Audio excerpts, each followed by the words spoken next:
Welcome to It's Beyond the Food podcast. I'm your host, Stephanie Dozier, non-diet nutritionist and founder of the Non-Diet Coaching Certification. This is Beyond GLP-1, the Expert Series. I created this series of podcast episodes because informed consent required the full picture, not just the press release. So over the next several episodes, I'm bringing in experts to cover every angle: science, marketing, side effect, impact on body image, nutrition, health, counseling, and what all this means for you and your client. Whatever you are, a health professional navigating these conversations in your practice or someone personally researching your decision, this series is for you. Ready? Let's do this. Welcome to the show. How you doing? I'm doing really well. Happy to be here. Yeah, I'm excited to have you. We've been navigating the same circle, but we've never been in a digital room together. So before we get started, I want to give you a few minutes to introduce yourself and your work, and then we'll get right into talking to your zone of genius. Yes. Well, I guess I identify as a weight stigma expert. I've been in this field since around 2010. So it's coming up on, around 16 years of really being interested in how weight stigma affects people and affects culture. And it's just a very deep question. And I think it keeps changing as the landscape changes and the stakes change for people. I've written a few books on the topic, like my 2018 book, You Have the Right to Remain Fat. I've written a book called The Body Positive Journal, which is more interactive. That's my most recent book. And I've written a book for youth called The Self-Love Revolution. And I'm a contributor for Forbes. I've written for them for about 8 years on the intersections of, how weight stigma affects culture. I have a podcast now called GLP-1 Truth Serum, which is really about, honestly, I did not want to start the podcast, but I found that there was a lack of critical reporting on the GLP-1, or there was sort of one side. And in journalism, it's not that usual. It's very unusual to not have another side. It always raises whenever in journalism there's only one side represented, it really shows us kind of where the culture has its blind spots and its biases. So I was really surprised as a journalist, like part-time journalist, to see that lack of critical reporting from science writers, from tech writers, etc. And so the podcast came from that. Yeah, I work in a lot of different fields with a lot of different stakeholders, from individuals experiencing weight stigma to big tech companies that want to do great safety for people in larger bodies. I recently worked with the Department of Public Health in San Francisco, California, where I live, on, one of their teams working on moving their programming or, their community programming towards weight neutrality. So I do a lot of different things, a lot of different people, and it's just really fun and great and important to me. Yeah. It's very interesting, that angle about journalistic point of view. I never Yeah. noticed it until now, but it is the absolute landscape right now. There's one perspective and one point of view. There's Yes, not the other exactly. side. And it's even for us as practitioners, there's only one perspective. When you're looking for a resource to guide your conversation, there was nothing. So Yes, exactly. So this particular series aim at weight neutral practitioner, and the reason why I invited you was twofold. First of all, the Truth Serum podcast, which was amazing, and also an article Thank that you you. wrote for Forbes about body positivity. And I'd like you to take us through the shift or the observation that you're seeing in the body positivity movement with the rise of GLP-1. Yeah, that article was really about kind of the difference between body positivity and its parent movement, which is, I would say, fat activism. And I just want to say there are people who would not agree that fat activism is the parent movement of body positivity, but I feel strongly, looking at the tenets and the history and how it rolled out, that it is.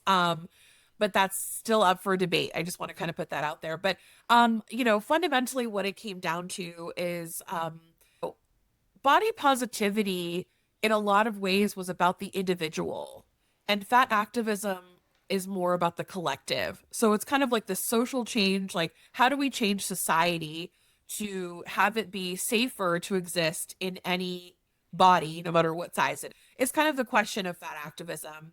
And the question, I would say, fundamentally at the core of body positivity is, how do I feel better about my body? And you can kind of see it's like the movement from the first person to the third person. And the scope is really important when we're talking about GLP-1s. So as you probably have seen, and probably the listeners have seen, um, body positivity is largely, I would say, scaffolded from kind of a theoretical perspective by body autonomy. That was always, I think, right. Like again, when we're thinking about fat activism as the justice is the scaffold. It's like the foundation of the house is social justice. And then I think with body positivity, I would say the house was kind of built on body autonomy, which is again the movement from the collective to the individual. It's really important to kind of keep these lenses in mind. Yep. So of course, when body positivity is now faced with GLP-1s, we begin to see body autonomy very quickly step in to defend GLP-1s. So you can kind of see how at its very core, it was always that individual right to choose. And right, there's a lot to be said about that, right? Like I think people misunderstand what body autonomy is, in the sense that I think people think, oh, body autonomy means that my decision doesn't have impacts on others, that I get to step out of the collective. It's sort of a version of libertarianism. Like I want to step out of the collective and make the right choice for me, and I'm not going to name the fact that this has an effect on anybody else. And I think that kind of is really, this is not a judgment, but simply accuracy when I talk about these things, where I'm like, we need to be clear that body autonomy, though it is a very important political idea, it's not a get out of jail free card in the way that I think kind of people use it. When I see people use it on social media, I think they think, oh, it's on par, like in terms of, the value of the idea that social justice and body autonomy are on par, which I mean, I'm not necessarily here to say one is above the other, but I think one doesn't get you out of the other, if that makes sense. They kind of ideally work together and we make complicated decisions within that. But anyway, so kind of like that rift has become really clear, of course, as GLP-1s have come in and I think the other thing is, right, like, when you're kind of thinking about this from, let me back up and say another big part of that Forbes article was kind of talking about the people who are in larger bodies, who maybe have a background in disordered eating, or for whatever reason, they cannot or are not interested in taking GLP-1. So I was sort of interested in thinking, like, what's the difference between that person and the person who went from being body positive on Monday and is now on GLP-1s on Tuesday.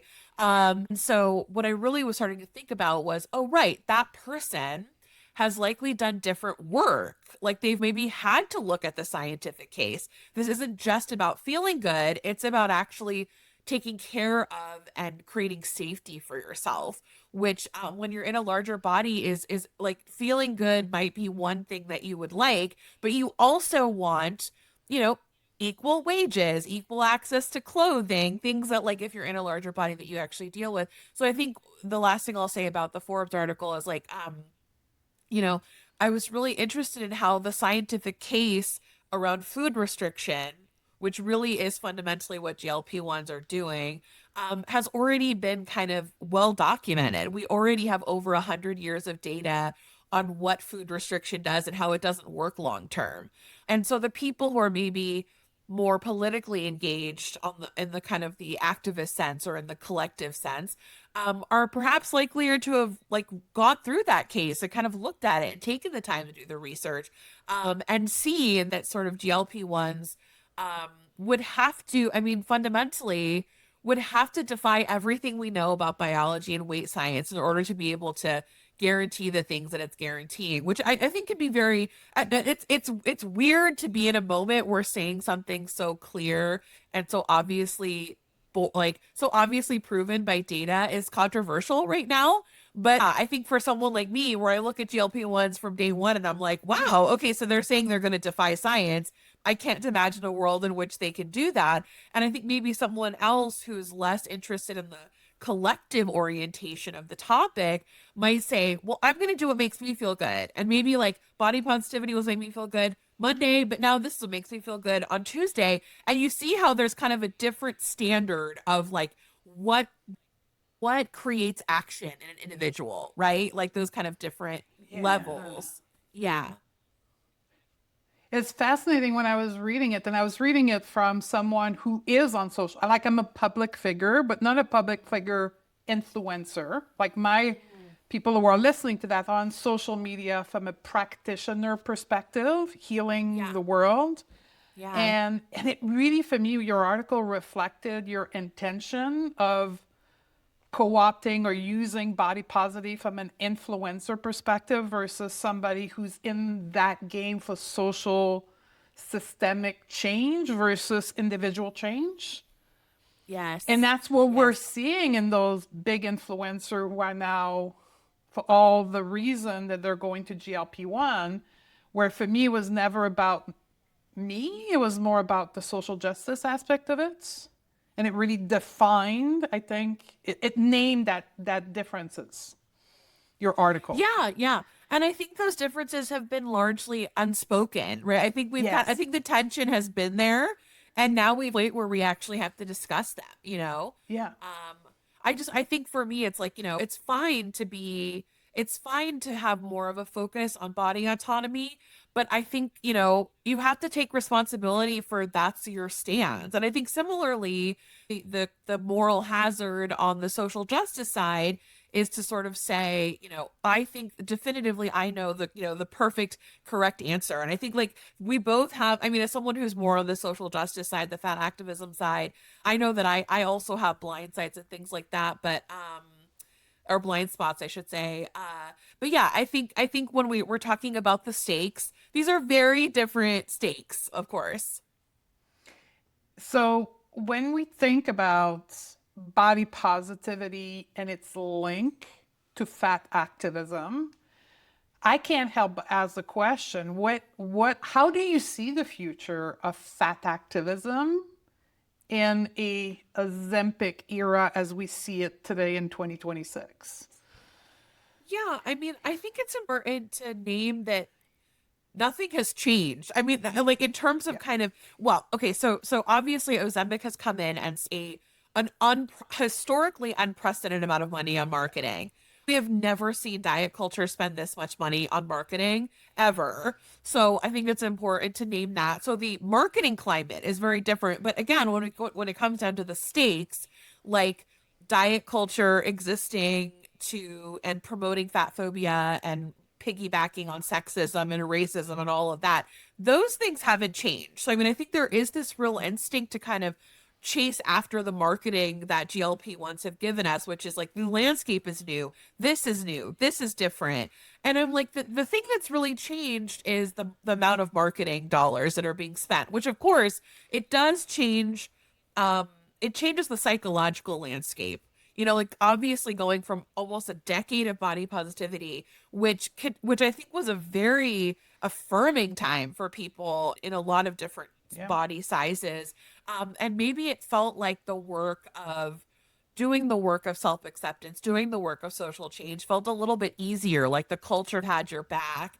And now that kind of that landscape is gone. So I kind of want to name that there is this difference in when you think about, right, okay, I'll put it like this.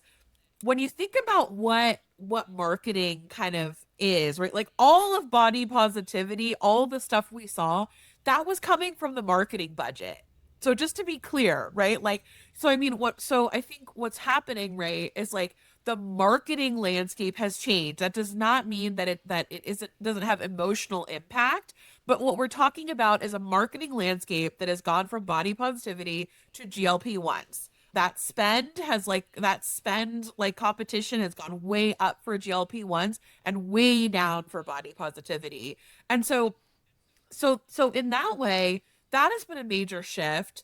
But in terms of the stakes, like the fundamental tension, it hasn't really changed. And when I look around at the people who are what I would consider fat activists as colleagues or friends, they haven't changed. I mean, they're like advocating perhaps more focus on GLP-1s right now, but like their fundamental tenets, their beliefs, their philosophy, what they're fighting for hasn't changed. And so I think, when I think about the future of fat activism, I'm like, well, it started in 1968. It's been kind of chugging along ever since then. And I think it's going to continue to do that because I again, like my strong sense, unless something really unusual happens, is you really can't outrun biology. I mean, I have begun to kind of think about what's a worst case scenario where, people stay on GLP-1s despite every biological imperative to get off of them. And I mean, again, I'm like, I don't know what that world is very dark. That world is like you medicating in order to deal with a medication, then more medication. It just involves so much medical intervention and so much fighting the body's genetic and biological and evolutionary everything in us, that you would have to be so deeply medicated and so deeply kind of, I think, basically disordered in your eating. But I'm like, is that world possible? I think, unfortunately, it is. I think it is a distinct, like, I want to believe that it's the less likely outcome, but I don't know. Like, if we continue to stay in kind of the era that we're in now, where body fascism and fascism in general has taken over, we may see that really horrible outcome. Yeah, I was listening just before this. I was listening to a podcast from the New York Times, and the podcaster was comparing GLP-1 as a pharmaceutical accelerator of body expectation. It into a perspective whereby what we thought was thinness being the standard, the prediction in the future is going to get even worse. And to me, that's a signal for even more fat activism. That's my perspective, but what are your thoughts on that? Yeah, I mean, yeah, like for me, when I think about, like, I think again, like everything has, I don't know, not to be toxically positive, but everything, even a bad thing, always has a lesson to be learned from. And for Yeah. me, when I look around at the body standard, the beauty standard that Ozempic GLP-1s has created, to me, it shows the true nature of what fat phobia is, and that is it's like a death-like state. Um, right, like, 'cause I think for a Mm. long time we were talking about, oh, this is about beauty, this is a beauty standard, and what I'm seeing now, like when obviously, right, we're watching like an entire, you know, section of Hollywood take GLP-1s, and and I think what we're really seeing, I mean, like even recently I was watching a show, an actor I really love, uh, I'm pretty sure is on Ozempic, and you could kind of see, there was like a The skeletal face, right? nature. Yeah, and I could see his cartilage, I could see like the striations of his muscles, which is again not something you normally, um I don't think we have historically associated that with beauty, but I think fundamentally what it gets at is like this skeletal, this death like, what I call like, I mean, I wrote up 2 years ago about the necropolitics of GLP-1s, that we're really talking about, like, diet culture is really about annihilation. It's not about beauty.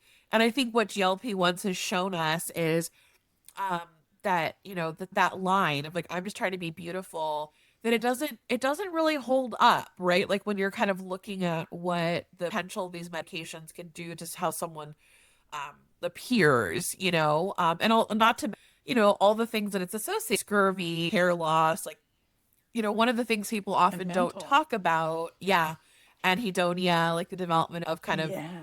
like no pleasure in anything, The and blah life. Yeah, exactly, exactly. So it's like, these are, like feminists, like as a feminist theorist myself, I'm like, this is what feminist theory would call like the zombification of women and of people, right? And disproportionately it is women taking GLP-1s.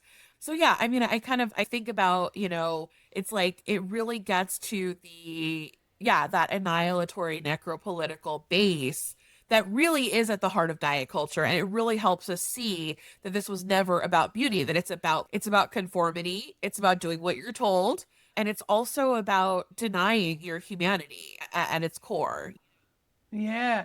And so you think about all the big movement, there's always this, and we saw that in 2020, where like body positivity and fat acceptance, and there was a huge upswing in intuitive eating world and weight neutrality. And now it's going down just because the people that were on that fence of like, am I going to accept myself? And now there's this GLP. People have gone to that world. To me, it's just a waiting game because people will come back to the other side because this cannot be the truth for the rest of our life. But this is my opinion. Yeah. Like, and yes, some Yeah. people may say toxic positivity, but I just don't see our world going to that side of the fence. Yeah. It's a Yeah. I mean, last even like, attempt, clawing, yeah. right? Yeah, no, 100%, 100%. I mean, I very much see it that way, right? Like, I mean, literally, if you think about it, again, I mean, I often encourage people to think about it just from a business perspective. Like, it's very personal. From a business perspective, body positivity came in and became a major threat to the profits of diet culture. Was never going to just lay down and lose all that money. It just was never going to do that. And so I think and again, from just if you think about it, and I think for them, it's like it's business, right? Like you Yeah. come in and threaten my money and my profits. I'm going to come down with the fist of fury, right? I'm going to come down and try and take that money, and I'm going to try and take more money. And so I think there is this like really almost like sinister agnostic business side of this where it was just like diet culture was always going to try, the diet industry, I should say, was always going to try and come back and take that money. And I think, so I agree with you. I think they have what I would say overreached. They have Yeah. overcompensated. And we're now at a point where people are having this like battery of illnesses that are associated with fundamentally anorexia. And it's a waiting game. I think what's really, to your point, the waiting game of like, it's a waiting game where I'm slowly watching journalism pick up what they should have started reporting 2 years ago. I'm Yep. slowly starting to see the reporting coming in. There's still a lot of profit motive and there's a lot of marketing budget. So I mean, it's going to be really challenging to work against those. And right, like the other thing is, and again, the United States is such an insular culture in so many Yeah. ways, but it's like if you look outside of the US, it's being highly regulated by countries that are similar to ours. Like you can't, I mean, like I was just talking to someone in the UK and it's like there's no world where you're on Ozempic for the rest of your life. I mean, No. to begin with, I have to say this, I was talking to a friend about this the other day. One of the things that I find there's so many things I find troubling about the way GLP-1s are being marketed, but one of them is they are talking as if the FDA doesn't matter and doesn't exist. The Yes. idea that the FDA isn't going to come down and begin to regulate this, unfortunately, very late compared to other cultures. But the fact that the FDA they're saying you're going to be on this for life, and they're just expecting, they're literally like lying. They don't know what the FDA is going to do. So to tell someone to get on this for life and to normalize that and to act as if the FDA doesn't matter, that the future of whatever they decide doesn't matter, that there's no world in which the United States will have the same amount of regulation that the UK or Australia or like, or Germany has. I think there is very much, and right, like the tech, and right, like of course GLP-1s are in that biotech category. Tech has like tech's motto is don't ask for permission. And so I think we're seeing that kind of attitude. And I think again, like, I'm someone I have like been in the tech world. I live in Silicon Valley. I have been in the business world. And I think people are really relying upon people's internalized fat phobia overriding their own instincts, their own knowledge. And I think they are relying upon people not knowing that these are the ethos of those environments, you know? And I think there's a perfect timing to the storm with the current political situation, Yeah. FDA, health in the United States for the last 2 years and the upcoming 2 years. Yeah. I think it's just the perfect storm to make the United States this very accelerated. See, this is what can happen when we don't put tight guideline on GLP-1 versus Canada or Europe, which is Yeah. more regulated. Yes, 100%. So, one thing I wanted to explore with you is this concept of body autonomy from a collective lens perspective. Because one of the things I'm struggling to verbalize is yes, we do have body autonomy, and everybody can do what they want with their body. And there's also a responsibility, particularly when you are in a position of leadership. Call it, we'll go blankly with the superstar model in the United States, actress and models and so forth, that are evidently taking GLP-1. Some of them are naming it. And the impact of their individual choice on the rest of the collective, of the world. What is your thoughts on that? And I know that's a big topic. Yeah, I mean, I just wrote a piece for my Substack about this. Like, it's titled, like, Body Autonomy Does Not Equal This Decision Doesn't Affect Yes. Anybody. And so I think what's important is to understand that we make decisions in an ecosystem. And what's interesting, right, is like body autonomy is an extremely important um right. Body autonomy is very important, right? Like the whole point of liberation is that we feel that we can Yeah. do what feels right for our body. So it's like I don't want to downplay that, but what I'm wishing for, and this is like, this is a magical world in which we're all honest and we all have been to therapy and we all know what's going on inside of us. What I think is, right, the dream world is body autonomy with transparency, which is like, I am choosing, like, if I'm going to go on GLP-1s as like a very visible person, right? The dream world is I am going to exercise my body autonomy to take GLP-1s because I have unresolved feelings and unresolved internalized fat phobia. Even that, like, I think when you think about kind of what does it look like to exercise body autonomy responsibly in a culture where body autonomy has gone in to defend thinness, right? Like, fat people can't just claim body autonomy and the conversation is over.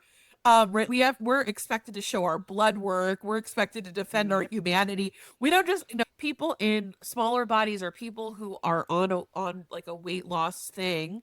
They just get to sort of say body autonomy and end the conversation. And that benefit does not extend to people in larger bodies who don't want to be on GLP-1s. So I think it's important to understand that, like, body autonomy itself is not operating in a neutral environment. And it works differently for different people based on what they're doing. So even that, like, right, like, to understand the context of body autonomy is something that doesn't equally benefit everyone the same way.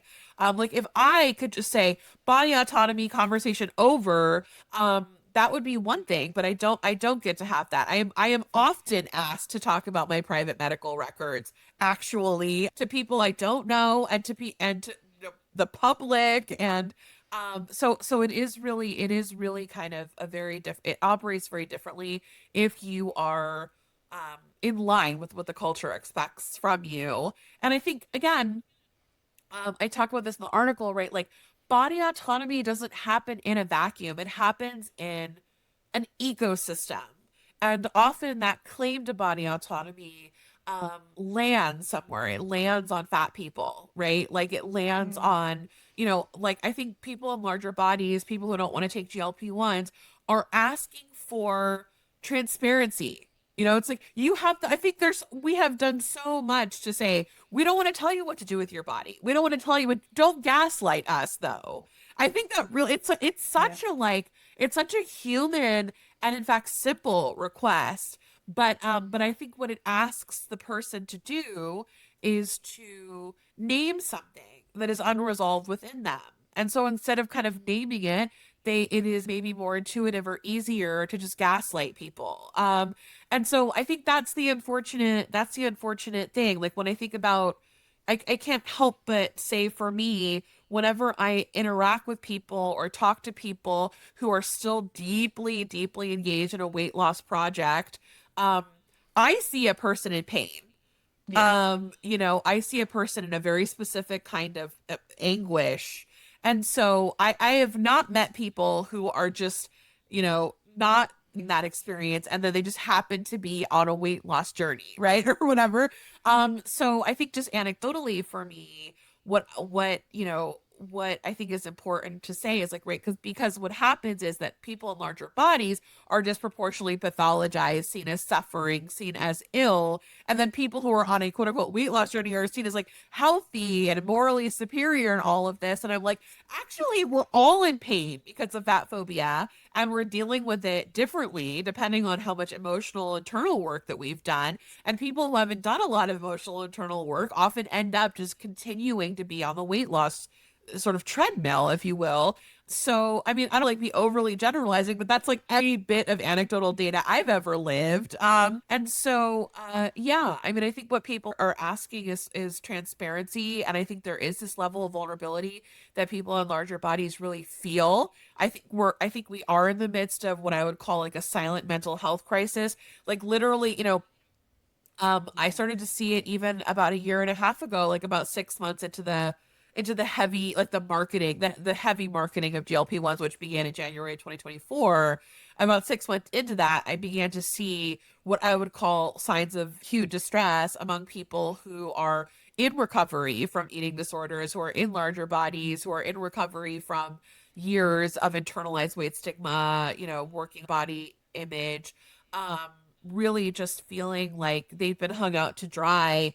And so I think, great, like, and the last thing I'll say about this is like when invoking body autonomy in the name of a culturally sanctioned practice, um, you are getting protection from a very specific mainstream part of the culture. And where does this leave the person who doesn't have like, no one has their back?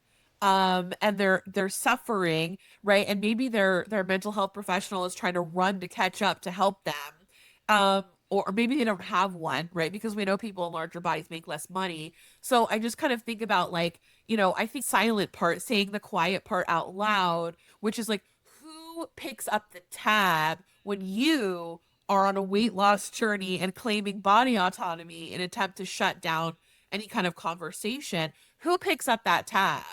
And it's very clear who picks up that tab.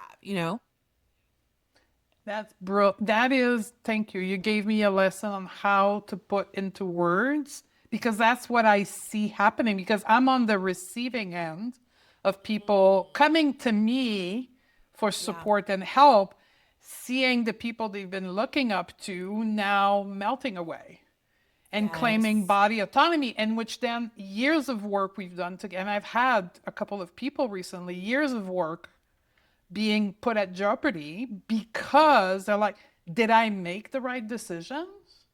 Of accepting myself and going in a weight Right. neutral health journey, and then questioning their decision and going through deep anxiety of that and guiding them Yes. through that. So, Yes. Yes. Yeah. I did a survey to gauge how people's mental health was doing. It was yeah. just 100 people responded. And so what I found was it was more shocking than I thought. Like one of the, like, I think we're reporting things like, oh, I'll get dysregulated days or weeks on end with no sense of how to reground myself. I'm just dysregulated for weeks and weeks as a result of this, as a result of seeing GLP-1 advertising or seeing someone I admire not only losing weight right after maybe practicing weight neutrality, but also saying, and this was the right decision. I was wrong before.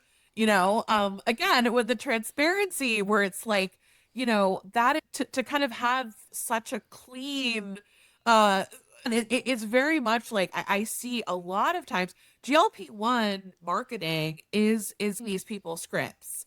The marketing itself is a script that is being given to every person on that. Like, and when you think about even just the phrase food noise, which is a marketing phrase, it's not a medical phrase. You can't go into the DSM and find food noise. I mean, like, you don't go to the doctor to fix your food noise. I mean, historically, right? It's a completely contrived marketing term, and yet everybody says it with this kind of, and you can tell that to this confidence that they're drawing on from what I think they've done. I think GLP-1s have done a great job of lab coat washing, pretending that marketing is literally they have a doctor right here just saying, and I'm like, it's not a doctor, it's some guy who went to school for marketing, like who's doing all this. But point being, right, they've done a great job. Lab coat washing is what I call what they're doing, is like creating kind of this veneer of medical respectability, when in actuality, what they're doing is just putting out marketing that then becomes a script that people repeat. And again, going back to kind of like that body autonomy, right? Like when you talk about how GLP-1s have been like lab coat washed, has that shiny veneer of that medical respectability, and you're being told by the marketing to leverage a concept like body autonomy in order to just not have to have any hard conversations with people. It speaks to, again, how that person has all of that, like the respect of the medical field, the respect of the lab coat, the respect of the culture, all of this stuff, when they're just saying that, and you can kind of feel it. Like, I mean, at least as someone who has been on the has watched these things, you can feel that sense of they have the confidence of the culture at their back as they're saying this. And again, when you're telling someone who's in a marginalized body who doesn't have the culture behind them, there is actual harm happening here, even if you don't want to name it. And again, I don't think this is necessarily about like you're a terrible person, I'm a good person. This is just about naming a shared ecosystem and what happens when somebody goes to bat for essentially a pharmaceutical company at the expense of human life, the like parts of humanity that kind of are worth so much more than like pharmaceutical company marketing, but like being used to silence people in the name of kind of profit, and not really, I think, again, I don't know that people quite understand like that's what's happening. But I'm just like, you are going to bat for someone, and I again, like, I don't want to talk too much more, but like I want to keep conversing. But like one of the things that I welcome people to do is to stop reading the medical GLP-1 stuff and read the business reporting on GLP-1s, which has a very different tone, a very different timbre. It's very clear this is a gold rush. It's very clear the minute that a CEO doesn't hit profit, targets, 1 month they get fired. So it's like just to kind of, I think it's important to see like there's one strategy, of course, for the culture facing side of the marketing, which is like, we care, we believe in health, we believe in ending stigma, we want to make you better, we want to right, like, and then the business side, which is just like, it's like a gold mine. You've literally tapped into people's body insecurity, and you're just, it's like a credit card that you could just kind of take out whatever you want on it, basically. And I think I was interviewing Louise Adam, who wrote a paper on the marketing machine of that. And I Yes. think in years to come, from a purely business perspective, I was in that world for about 13 years, they're going to write thesis on how this thing Yes. came to be. Like the Yes. marketing genius of those people, for all the bad reason, but the guy who Yes. created the book will be written multiple book on in the future because it's really genius. Yeah.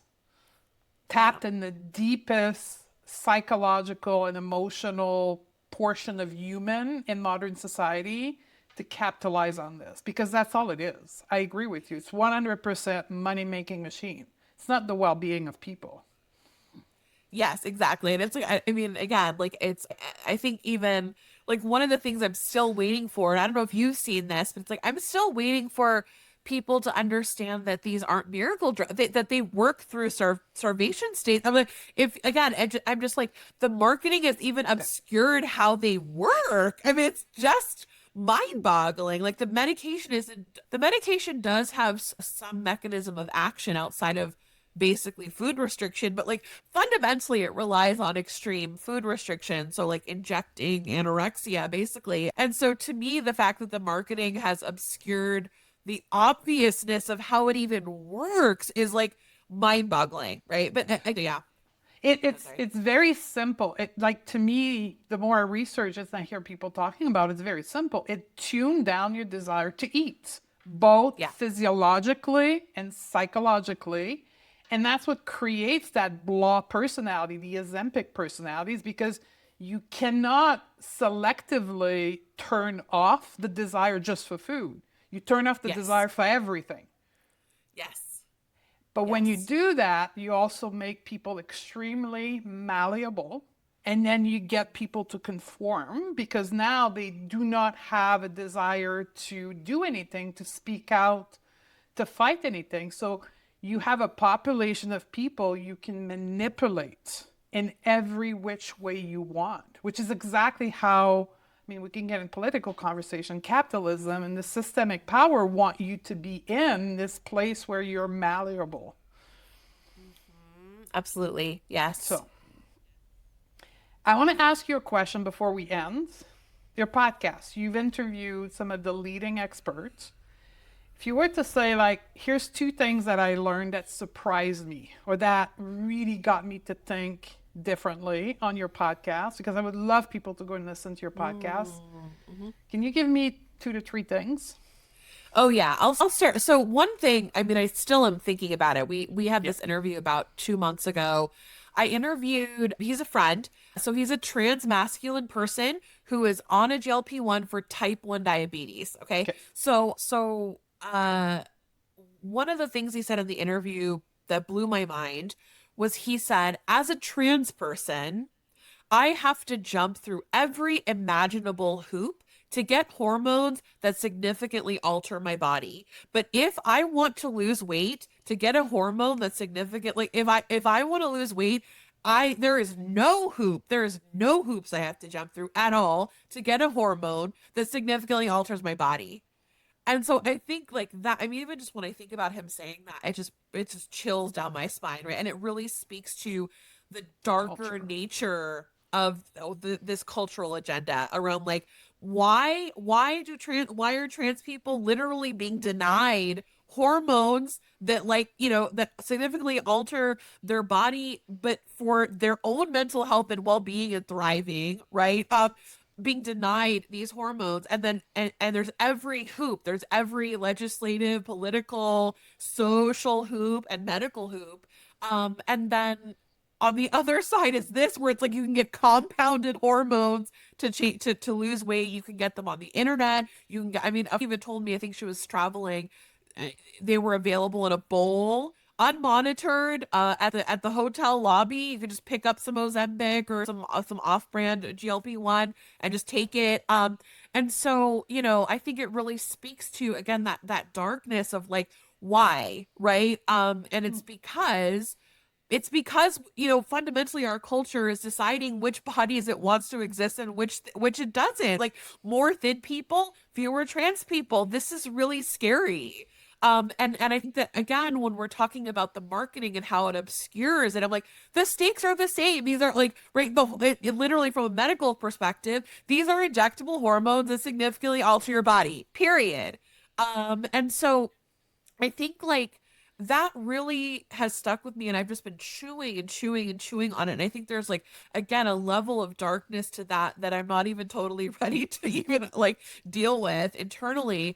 Another thing that really was powerful for me was I was finding, I was talking to a lot of people who are in the anti-diet space who already they're sort of doctors or they're therapists, they work in the eating disorder space, are already anti-diet.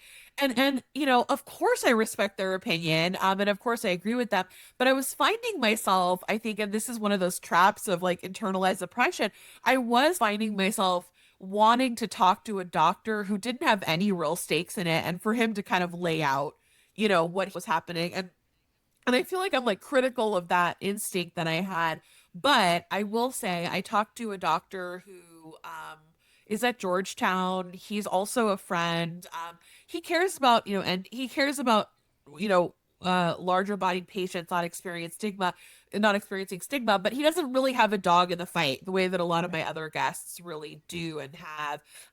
And he brought up the phrase starvation states. because he was like, yes. And I was like, let's stop for a second. Like, is starvation, the word starvation, are we being too cavalier with this word as we talk about this? And he's like, he thought about it and he said, no, actually, from a medical perspective, people don't understand starvation isn't no food at all, which is kind of how we think of it. Yeah. It's actually just a consistent state of caloric deprivation. And so yes, it is accurate to call what GLP-1s do and how they work through in creating starvation states.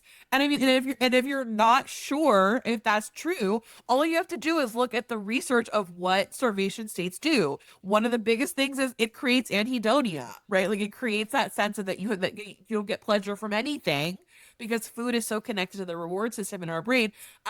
So I'm like, if you're not sure if that's what's happening, the fact that anhedonia and all these other nutritional things, like kind of, like the like not making saliva, like all like right, like these are all connected to starvation states. And so I found that just getting somebody who is on the outside of this conversation, who doesn't even have an eating disorder necessarily like background, to really just plainly say as like a medical professional who is fairly conservative, yes, this qualifies as a starvation state, and here's what that means, has been really powerful. I think it those are like I mean, there's so many moments, but those are the two that really I've been keep coming back to as I think about that season. Yeah. And I think the last statement from the doctor you were interviewing is even more powerful coming from someone that doesn't have stake in the game. That it's Yeah. like, it's really making true what we feel and see, that it is what it is. It's not just us dreaming it from being on the other side. It's like, Yes. it is what it is. Yes. And the culture is okay with it. And that's the thing that's even more shocking. And the culture and the medical system is okay with putting people on starvation model. Yes. Yes. And I think like the ethics of that were not like I will say, like, I've asked so many people, I'm like, do you think people on GLP-1s understand that it's working through starvation or can accept that? And the answer I always get is no. They're not like either they are choosing not to believe it. It's like they're in denial, there's cognitive dissonance. And for me, I'm like, again, I'm just like, how do we have conversations that are above board and helpful and useful when there's so much incentive to be in denial, to have cognitive dissonance, to do all these things to justify this thing that's actually pretty terrible and doesn't have a lot of good evidence behind it, I want to break, as you're saying this, one of my past experience in life has been addiction. And there's a motto in addiction where, like, commonly people will say they have to hit rock bottom. You cannot force somebody to see what's happening in their life and the damage they're doing to themselves. They have to come having said, okay, I understand and it's enough and I want to change. And if we think about internalized fat phobia, people have to make the decision to change.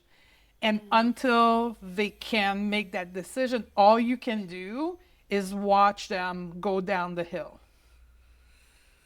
And it's not okay, Yeah. but it's just from a Yeah. patient care perspective, there's no intervention that will be meaningful. So you have to watch Yes. people go on starvation and, like, I'll be here when you're ready. And that's always what I say to people, like, when you're ready to do the work, I'll be here. I can't help you like starve yourself, but I'll be here when you're ready. Yes. Yes. I mean, you're right. And it's so heavy to kind of sit with it. It's heavy and it's hard to accept that there's nothing, like, you can scream at them. And I always say that when I train professional, like, the solution to help your patient is not to send them a study.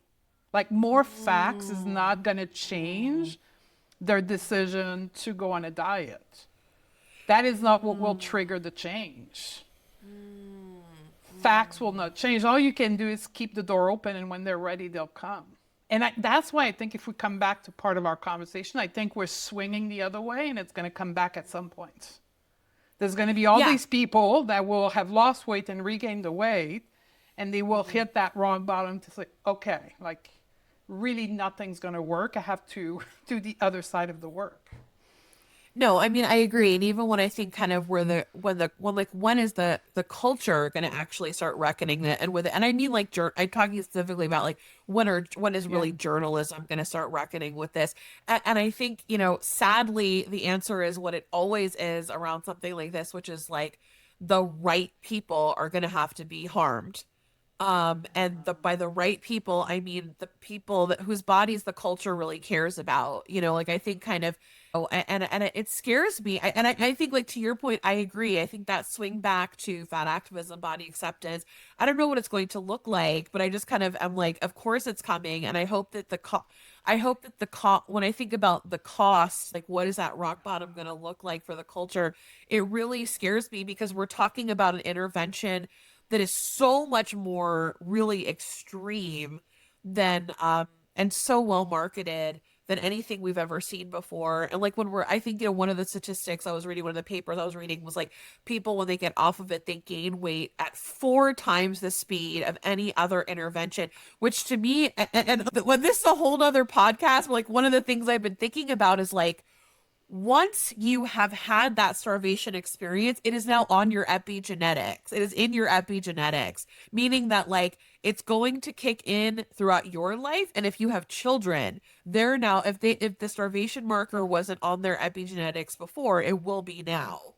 And so I've been thinking about kind of just looking like moving forward in this kind of future of like, what are the epigenetics of this going to do? Because that's another whole thing that is not going to be explored for a very long time by our culture. I mean, we can think about epigenetic, and then I can throw in the intergenerational trauma of this story of all Yes, the of course. moms that are on Yes. GLP-1 that their daughter are watching right now. Like I Yes. had that, and I'm 50, so my mom, like this is like a generation ago, but I lived through the consequence of that for 25 Yes. years. Yeah. Now we're setting up another generation of young women to have seen their mother being on that and setting up the pathway of intergenerational trauma for decades to come. So, and then this, Yes. like in my field of weight neutral health, our work is not done. Trust me. We have years of work in front of us of helping all those peoples. Yes. 100%. Yes. Yeah. Thank you for having been with us. And I'm going to link to the podcast. Where else can people find your work? Yeah, I'm really active on Substack, Yeah. so please subscribe, virgietovar.substack.com. Yeah. And the podcast. And you also have you do groups also. Is that on Oh Substack? You do yes. group? No, it's not as I'm doing a couple of GLP-1 Yeah. burnout support groups. I'm very excited about that.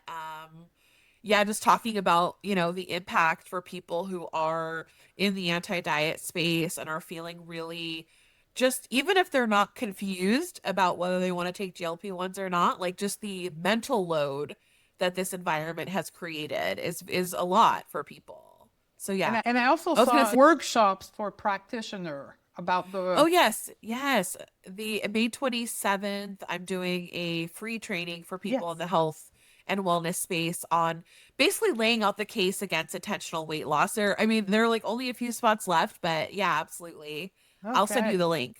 Yeah, you have all kinds of reasons. And I found that out because I subscribed to a Substack. I'm like, oh my God, I Yes. didn't realize she was doing all those things. So thank you for all the Yes. great work. Of course. Thank you. Thank you. Want to coach behaviors, not bodies? Learn the mindset tool and the method that create real changes? Join the waitlist for the next cohort of the non-diet coaching certification at stephaniedodie.com/waitlist. That's where the real training begins. And I'll see you on the other side, my sisters.